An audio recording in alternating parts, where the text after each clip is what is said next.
If you're about to hit submit on your college applications next week, stop. Because one tiny mistake, something that you'd never even think to check, can slow down your applications, raise red flags, or even cost you your admissions decision. Hey there parents, families, and students, my name is Andrew Hoffman. Welcome back to my channel.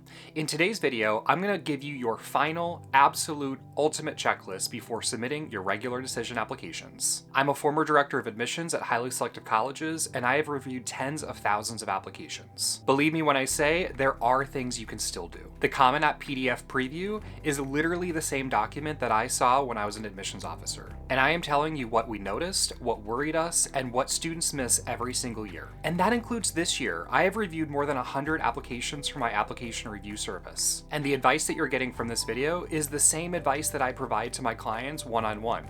And it is the mistakes that I see time and time again. Unfortunately, I'm almost sold out for my application review service for 2025 with two exceptions. If you have applications due after January 1st, places like Stanford or UChicago, I do have some spaces available for final edits, advice, and feedback from me. I'll go line by line through your application and application materials and provide you that feedback. Second, I also offer an expedited review service. You submit your application materials to me and I'll provide that feedback within 12 hours. Both of those services are available via the link below. Now let's get started. Now before we dive in, I think it's easiest to open up your Common App PDF preview as you watch this video. Pause, go line by line, and treat this as your last quality control check. Now the first topic is fee waivers and financial aid. If you completed the Common App need-based fee waiver, tied to things like free and reduced price lunch, ACT, SAT fee waivers, and other low-income indicators, but you also checked the box that said I'm not applying for need-based financial aid, that could be alarming. At need-aware schools, and especially for international students, admission officers might be asking, why does this student qualify as low income but isn't requesting need-based financial aid? It's strange on a lot of different levels. That means that your application may get flagged, may be delayed, and they might need to reach out to you or your school counselor to clarify things. So just save everyone time and make sure that all of this aligns. Now, one important clarification though. This does not apply to school-specific fee waivers that are found in the college questions. Those waivers are given for many different reasons: attending a fly-in, visiting campus, attending certain programs, or just given to you by the admissions office. It is completely fine to use a school-specific fee waiver and not apply for need-based financial aid. So Common App need-based fee waiver plus no financial aid request is a problem, especially at need-aware schools. School-specific fee waiver and no financial aid request is totally fine. Second is your senior year class schedule. Does it exactly match your transcript? I've seen many applications where that's not the case, and it's a big question mark. It's not because students are being dishonest. We understand that schedules do change, but admission officers have to stop, they have to investigate, and they have to reach out to your counselor to clarify. Admission officers need to know your accurate senior class schedule. Any delays can cause issues in a competitive review process. Third is your honors and awards section. You can list up to 5 honors and awards on the Common application. If you have more than that, you're gonna have to prioritize. And you only have 100 characters, so use them wisely. There are 3 things to check here. One is too many abbreviations. I get it. I just told you that you only have 100 characters, and so of course you're gonna try to use some abbreviations. But if your list looks like the alphabet soup, admission officers are going to get frustrated. They might move on without fully understanding what the award means. And if an admissions officer doesn't understand it immediately, it's not very effective and it's like you just never wrote it down. Second is prioritizing awards that might not matter or matter as much. At highly selective colleges and universities, everyone is in the National Honor Society. A lot of students are also AP scholars with distinction. Practically everyone is on the honor roll or the principal's list. That's not bad per se, but if they're crowding out stronger, more effective awards and honors, that might be an issue. That's especially true if you have honors and awards that go beyond your school context. And speaking of that, third, context matters. You should always be thinking, who else is applying to this college? Your list should reflect that level. There are colleges where it's perfectly fine to list the induction into the NHS. Finally, I realize that the Common App asks you to list academic achievements in this section, but you don't need to limit yourself to this. This is one of those rare circumstances where I'm going to say you don't need to follow explicit instructions. I've seen everything listed here, and it is certainly not all academic in nature. If you received an incredible citizenship award, for example, you should absolutely include that here. Number 4 is your activities list. This is one of the most important and most misunderstood sections of the Common application. And beyond your essays and other writing, this is the section where you have absolute, complete, and direct control. Let's talk logistics first. Just like the honors and awards section, you only have so many characters to use. You have to prioritize and make it readable. You also have just 10 spaces for activities, so if you have more, we'll get to that in just a moment. Just make sure that you're listing your 10 most important, most impactful activities at this point. And finally, on the PDF, 10 activities usually spans about 2 pages. Admission officers are moving very quickly through the section. They might have 30 to 60 seconds or so to analyze your entire list and look at all of your positions, organizations, and descriptions. Partially, that's to summarize who you are, and partially that's to assign a rating, such as a personal or an activity rating to your file. And they're usually going to spend more time on page 1 versus page 2, so you want to prioritize the most important activities in those first 5 sections. In terms of formatting and clarity, be consistent. If you use complete sentences for one activity, do it for all activities. If you use fragments and semicolons, do it everywhere. Don't mix it up. It looks like you're unorganized and maybe not paying attention entirely to your activity list. It just kind of looks strange. And use the PDF preview. I've seen weird spacing, repeated activities, and formatting errors that students never noticed when they were completing the small boxes on the Common App itself. And then of course there's ordering and strategy. Activities should be listed generally in the order of importance, but you also want to be strategic here. Volunteering every week might be really important to you, for example, but a lot of students volunteer. If you're really interested in environmental sciences and you have a few activities related to that, those should probably go toward the top of the list. What often matters most at selective colleges is sustained commitment and positional leadership. So ensure that at least 1 or 2 of those activities you've been doing for 3 or 4 years and you have a position tied to it. So strong priorities for the admissions office might include long-term involvement, leadership roles, the amount of time that you spend on that activity each week, and impact beyond your school or local community. So this could be citywide, statewide, province, or even country. And if you've held leadership at a very high level, that should go to the top of your list. Activities where you don't have a title, maybe you're just a member of a club, probably should go toward the end. Now, what exactly counts as an activity? I covered this a little bit in my Common App walkthrough video, but I want to reiterate it here. Clubs, activities, organizations, school-sponsored things, all of those obviously count. But also part-time jobs, family responsibilities, church activities, things that you're doing in your community, hobbies, those sorts of things all count as a Common App activity. Even if it doesn't have an official name, just make it up. If you're taking care of your younger siblings after school because your parents work, just say caretaker of siblings and write out what you actually do in the activity description. Now here's some tips for those actual activity descriptions as well. Avoid overloading those descriptions with quantitative metrics. Not everything needs a number attached to it. Are you raising $10,000 for a charity? That's great. Absolutely include that. Are you increasing membership in a club by 5%? Or maybe you got 10,000 impressions on LinkedIn for a social media post?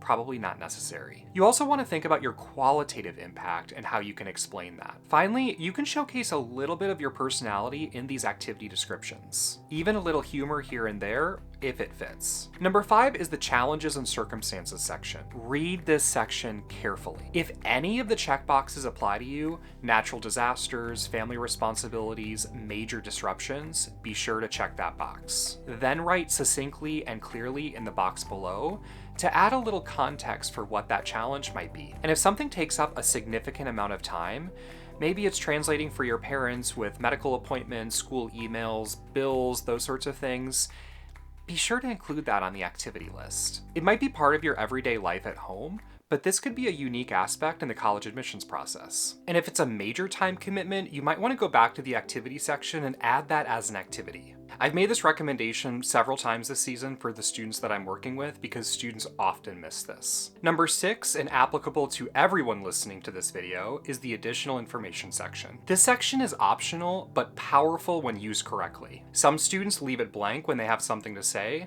and some students fill it up unnecessarily. Here are some of my tips. What to include. Anything that's central to you, who you are, and your personality that's not found elsewhere in your file. And you can explain legitimate issues. This might be a temporary grade dip because of an illness or family circumstances. Just be careful that you don't cross the line into excuses. You can also briefly expand on your most important activity. I realize that the character limit is not that much on the comment application. Some of your activities require a little bit more explanation, so if you had 2 to 3 more sentences or bullet points, you can include them in the additional information section. Be sure to use headings, use bolding or underlining, make it easy to skim. And here's what not to include. You don't need to list senior year courses and grades. That's already found in the other parts of your file, in that your counselor is going to be sending a mid-year grade report to the college. You also want to avoid repeating information. This is why my general recommendation is not to upload a resume as part of your application file, because most of that is going to be on the activity list. And finally, be cautious with hyperlinks. Admission officers rarely have time to click them. It doesn't mean that it's a bad thing or that you can't include them, just don't expect that they're going to have time to actually go to your website, go to a blog, go to a podcast, or anything else that you include there. And here is a very important note. Be extremely careful when discussing sensitive information such as self-harm and abuse. Admission officers are often mandatory reporters in most states. This means that if they read about this and it is not clear that this has been resolved, they may need to report this to the local authorities. If you need help, talk to your school counselor or another trusted adult. Number 7 is your personal statement or main essay. Now I get this. You have probably worked on this for months. You have looked at this draft after draft. I want you to read it one more time. You really need to ask yourself, is this interesting? Is this personal enough to me? And does the reader learn something about me? Here are some of the common pitfalls. Very straightforward writing. You can't just say things like, I want to major in economics because. It has to be interesting and creative to an extent, using maybe metaphors or other devices to tell your story. Too much dialogue. This is a massive mistake. A few quotes here and there is fine, you just don't want it to read like a play. Overly descriptive and flowery writing, and this is a big one. Students often over-explain and provide way too many details in their essay. You honestly get lost in that kind of story. And finally, too high level or too technical, especially when it comes to STEM issues. Faculty are not often reading the applications. The admissions offices. There are obviously some exceptions to this point, but usually you have generalists in front of you. Write for a smart, college-educated adult, not a professor. And remember, your main essay doesn't need to be exactly 650 words. You can actually tell a really great story in fewer words than that. Number 8 is the standardized testing section. Testing and test optional can be confusing. Here's my rule of thumb. If your SAT or ACT score is above the median for the class, go ahead and submit it. If it's below and you have the option, probably go test optional. You can find a lot of this data on the college's common data set. Not every college has a common data set, but if they do, you can actually look at the bands and you can look at the middle 50%, bottom 25%, and top 75%. Testing is a bit more complicated than just the last few sentences, but this is my quick advice that generally works. And obviously, this does not apply at test-required schools. Also, just a logistical note on the comment application. Some schools choose to suppress their PDF preview of the testing page. Don't panic. For a test-optional school, they typically will ask you, do you want your test scores considered? And if the answer is yes, they will have your test scores, even if you can't see it on the PDF preview. Number 9 is supplemental essays. So this advice is absolutely for the Why Us college essays, but it can be applied to the other essays as well. First, don't be listy. This is not a test of your knowledge on how much you can actually Google about the college. This is a big trap for students who want to prove that they know a lot about the institution. If I were you, I would use 2 or 3 specific examples and go deep as you can get in a few sentences with the word limit. Try to avoid copy and paste essays where maybe 80% of the essay is used from one college to another, and it's only the last paragraph that changes. This is one of the most common things I see. Of course you're repurposing essays. If one college has a community essay and another one has a community essay, you're gonna use similar themes. I do understand that, but you also don't want to make it super obvious. Instead, integrate an aspect or two of the college into the main body of that essay. And don't just swap in class names, faculty research, or clubs and activities just to sort of prove that you know what you're talking about with regard to that institution. You have to ask yourself, what makes this college different from other colleges on my list, and why am I even applying to this institution? What is it about this college's culture or institutional personality that I like? and then write about that. And use your resources like the college's YouTube channel or all of those emails that are probably sitting unopened in your inbox to figure this out. And of course, prioritize the supplements at the colleges you're most interested in attending in case you run out of time later this week. And 10, the final section. Majors. Listen, I'm here to tell you, not everyone can major in computer science. That's just the reality. Maybe you're absolutely brilliant in computer science and that is going to be your major. That's completely fine, I get it. But if you also have other interests and they show up in your application, consider adding some additional interests to your major list. You don't need to make these decisions right now for most colleges. You probably won't be declaring your major until after you enroll. Listen, I know there's a lot of caveats here. You might be applying to an undergraduate school or a college and you're locked in. I'm not here to say don't major in STEM or don't major in computer science. I'm just saying that colleges are trying to assemble a really diverse array of students in every way imaginable, and this includes majors. Whatever you do decide to put on your major or minor list or academic interests, make sure that it makes sense with what you're talking about in your application and on your activity list. If an admissions officer is confused by your choice, let's say you put Greek down, but there's nothing about Greek language or ancient history or philosophy or any of those interest areas in your application, they're going to be scratching their head saying, why does a student want to major in Greek? Submitting college applications is stressful and time-consuming, and I understand that, but you're almost there. Slow down, use the PDF preview, run this checklist, and if you still need help, click the link below for my application review service. I'm wishing you the very best luck in your final days before regular decision applications are due.